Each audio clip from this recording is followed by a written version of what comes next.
लोगों का स्वागत करती हूँ, उनके हिम्मत, उनकी एकता, उनके आह्वान का, उन सब का मुझे धन्यवाद देना है, क्योंकि इतना समय निकाल के आप लोग सब यहाँ आए हैं।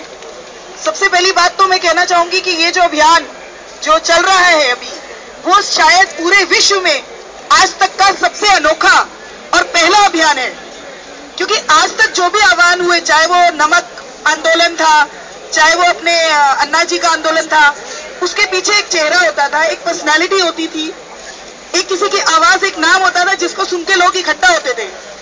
आज जहां लोग जात पात के लिए लड़ रहे हैं, हर जगह लड़ाई हो रही है कि ये हिंदू है, मुस्लिम है, ये सब है, यहाँ जितने लोग इकट्ठे हुए हैं, कितने कमाल की बात है कि उनमें से किसी को ये नहीं पता कि वो किसके लिए इकट्ठे हुए हैं। उसका नाम भी नहीं मालूम आपको, उसकी कास्ट नहीं मालूम, उसका चेहरा नहीं मालूम, कोई पर्सनैलिटी नहीं, कुछ नहीं, सिर्फ आपसे एक दर्द का रिश्ता है, एक तकलीफ का रिश्ता है जिससे आप लोग जुड़े हुए हैं, उसकी वजह से आप लोग इकट्ठे हुए हैं। तो ये अपने आप में एक सबसे बड़ा, सबसे महत्वपूर्ण और सबसे अलग आंदोलन है, जिसके पीछे कोई बड़ी शख्सियत नहीं है, एक आम लड़की है, जो आप, ये, मैं, कोई भी हो सकते हैं। वो तकलीफ हम सबके अंदर है, हम सब उससे जुड़े, इसलिए हम यहाँ आए हैं। हम लोग यहाँ जो आए हैं, मुंबई से आए हैं। एक छटपटाहट थी अंदर कि इतना सब कुछ हो रहा है, वहां पे भी हो रहा है, बहुत कुछ हो रहा है, लेकिन हमें अफसोस के साथ कहना पड़ता है कि मुंबई के माहौल और यहाँ, मैं ये नहीं कह रही वहां ये है ही नहीं, लेकिन वहां और यहाँ में जो फर्क देखते हैं, क्योंकि हम लोग यहाँ आते जाते रहते हैं, इसलिए फर्क महसूस कर सकते हैं। इतना बुरा हाल नहीं है वहां, तड़प वहां भी आप लोगों जितनी है उस लड़की के लिए। मैं ये देख के खुशी होती है कि मतलब एक दर्द ने पूरे बंबई से लेके कन्याकुमारी तक, कश्मीर से तक, सब जगह सबको जोड़ दिया है। वही तकलीफ है, कहीं कोई कमी जाती नहीं है। वो आप ये मत समझिए कि जो लोग यहाँ उपस्थित हैं, जो लोग यहाँ आए हैं, सिर्फ वही फील कर रहे हैं, वही ये सब महसूस कर रहे हैं। जो घर में बैठे हैं, उनको अंदर जब टीवी पे देखते छटपटाहट होती है। अब कल जैसे किसी बेवकूफ किस्म के आदमी ने जो भी बयान दे दिए, ऐसा अंदर से जी चाह रहा था कि टीवी के अंदर घुस के 2 थप्पड़ मारे। और ये सिर्फ थप्पड़ ही कहां से बढ़ता है? या तो उन लोगों को एक्सपीरियंस नहीं है, वो या तो वो बेवकूफ है, या पब्लिक को बेवकूफ समझते हैं। नहीं, उनको अंदाजा ही नहीं है क्या टॉर्चर है, क्योंकि उन्होंने वो लाइफ फेस ही नहीं की। वो पार्टी में दूसरी तरफ है, वो करने वालों में है ना, वो सहने वालों में जिस दिन आएंगे उस दिन बोलेंगे वो। आज वो सहने वालों में नहीं है। कोई आदमी बोलता है रेप से बचना है तो ओवरकोट पहनाओ, मतलब रेप ना हुआ, निमोनिया हो गया, ओवरकोट, मतलब इन लोगों को अंदाजा ही नहीं है कि क्या बोल रहे हैं ये लोग। बहुत तकलीफ होती है, और उससे ज्यादा तकलीफ होती है ये हमारी जनरेशन से जुड़े हैं।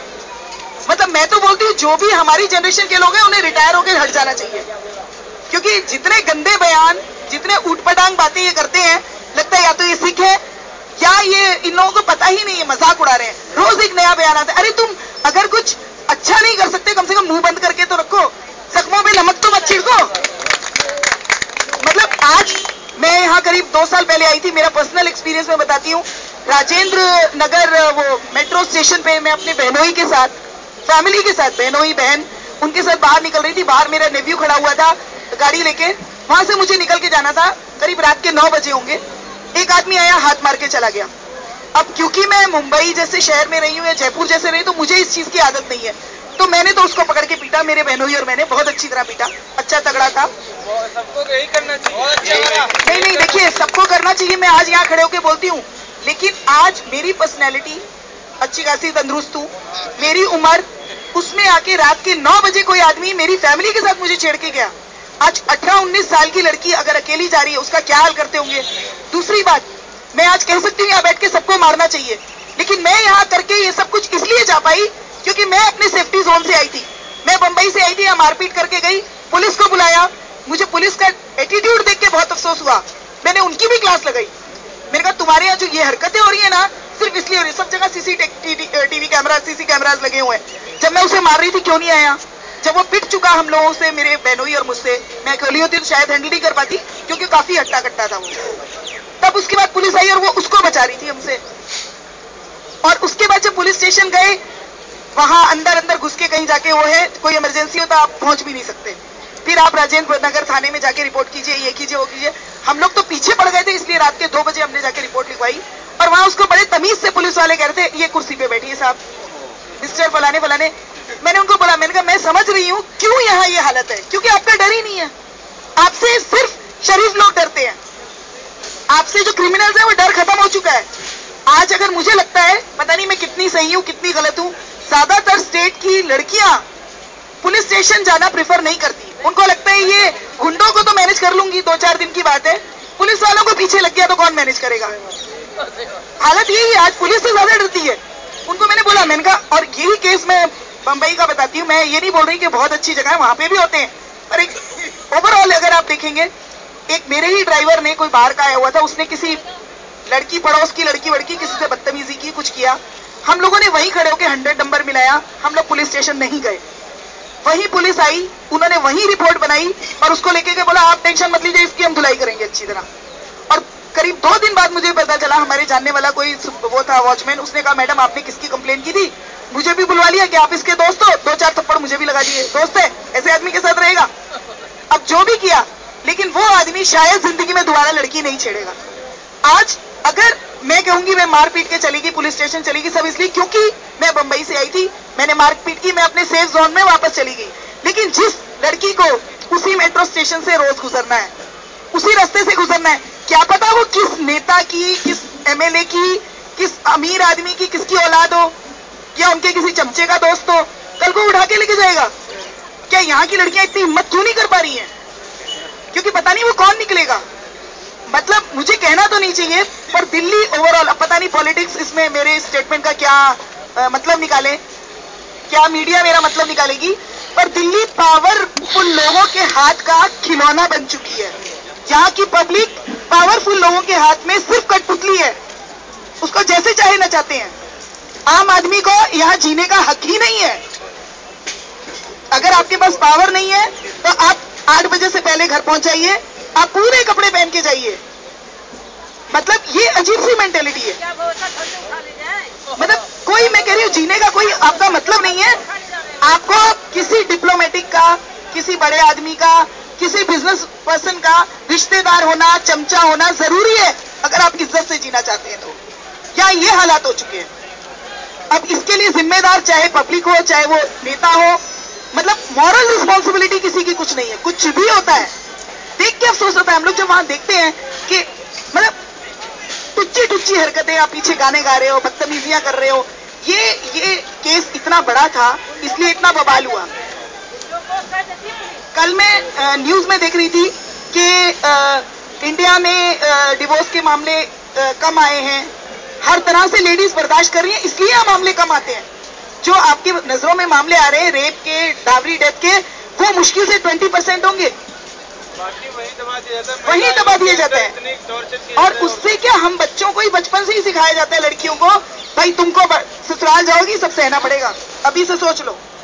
कोई ये नहीं कहता कि आपको रिवोल्ट करना है, रिवोल्ट करना सिखाते ही नहीं है। तो ये सारी चीजों से तकलीफ होती है देख के कि आज जो हालत है। आज आप कहीं पे भी, मतलब अगर लड़की को शुरू से ही अगर आप सिखाओगे कि हाँ तुम्हें आगे बढ़ना है, तुम्हें लड़ना है अपनी लड़ाई, ये सारी मतलब हम लोगों को सीखना है, हम लोगों को अपनी बच्चियों को सिखाना है। बस मैं इतना ही कहना चाहूंगी। जैसा इन्होंने लोगों का खिलौना बन चुका है, मैं एक इसका बड़ा रियल एग्जांपल देता हूँ।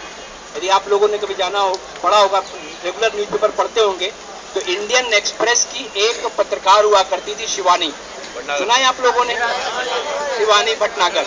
उसका केस इसका एक रियल एग्जाम्पल है। जब इसमें पता चला कि वो एक केंद्रीय मंत्री के चलते प्रेग्नेंट है, और जब ये पूछा गया कि केंद्रीय मंत्री अपना डीएनए नमूना दे ताकि उससे मैच कराया जा सके, तो केंद्रीय मंत्री ने सीधा मना कर दिया। पार्लियामेंट में उसके ऊपर कोई क्वेश्चन नहीं आया, क्योंकि सब जानते हैं कि हम भी तो नंगे हैं, हम उससे मांगेंगे तो हमारा भी मांगा जाएगा। तो मैं होना ये चाहिए कि जितने बैठे हुए हैं इन सब का डीएनए नमूना राष्ट्रीय संग्रहालय में रखवा दिया जाए, ताकि कोई भी महिला जो ये आरोप लगाए कि हाँ जी इसने मेरे साथ बलात्कार किया, मेरे को धोखा दिया, इससे मेरे 2 बच्चे हैं, तो वो जाकर के उस नमूने से मैच करा सके। धन्यवाद।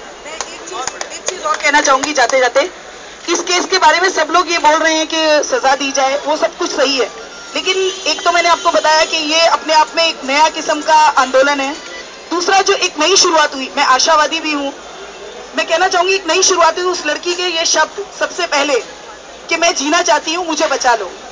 ये एक तमाचा है उन लोगों के सोच पे। हम लोग फिल्मों में देखते आए हैं, कहते हैं कि फिल्में समाज का आईना होती हैं। आप पुरानी फिल्म कोई भी देख लीजिए, जहां किसी लड़की के साथ कोई रेप हुआ, वो सीधा मरने के लिए भागती है, सुसाइड करने भागती है, मेरी जिंदगी बर्बाद हो गई, मैं तबाह हो गई, मैं मुंह दिखाने के काबिल नहीं रही, ये सारी बातें वो कहती है, जबकि ये बातें रेपिस्ट को कहनी चाहिए।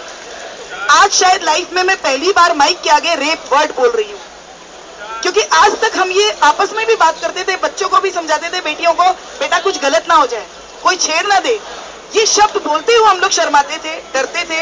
आज कम से कम ये एक बहुत बड़ा रेवोल्यूशन है कि एक लड़की ने उन लोगों के मुंह पे तमाचा मारा है कि ये कोई मरने की, डूब मरने की, शर्म की, तबाह होने की कोई बात नहीं है। आपके घर में कोई चोरी करता है, कोई डाका डालता है, आप वो गुनहगार होता है। लेकिन प्रॉब्लम क्या है, यहाँ तो